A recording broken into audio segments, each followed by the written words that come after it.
like to look you in the eye and tell you we're never going to be in another conflict, but you know better than that. You know this transcendent challenge we're facing of radical Islamic extremism. You know it has many faces and many manifestations. You know that today there is challenges that we never envisioned some years ago. And I want to talk to you just for a minute about the latest. I'm sure you saw where Iranian boats came out and threatened American ships in the Straits of Hormuz and international waterway. My friends, I'm proud of the President of the United States for many things. I'm proud of what the President said yesterday.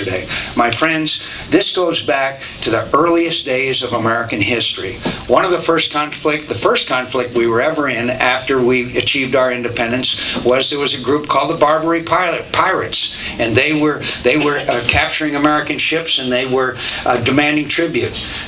We went and we took care of the Barbary Pirates. The reason why we got in the War of 1812 was that the British, what they were doing throughout our history. In World War I, Germans were sinking American ships.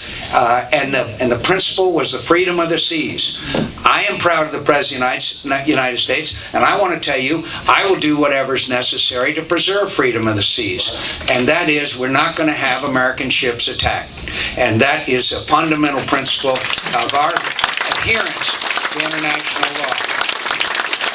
Now, let me get this straight to you. I'm not threatening war with Iran. I'm not saying that we're going to get into another conflict. But Iran and every other nation has to understand that we will make sure that everybody respects freedom of the seas. My friends, a month ago, if we'd have been having this meeting, we probably wouldn't have said anything about Pakistan. But we know that Pakistan is now a very dangerous situation. And why? Because Pakistan is nuclear armed, because there's a threat of radical Islamic extremism. And more importantly, it's right next to Afghanistan, where we have thousands and thousands of brave young Americans in harm's way.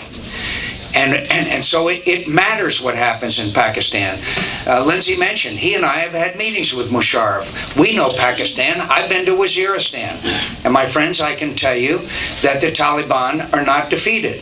And we now have a safe area in Waziristan that we need to work with the Pakistanis once this government and things stabilize to make sure that the Taliban doesn't have a safe haven. So my friends, that brings me back around to the war in Iraq.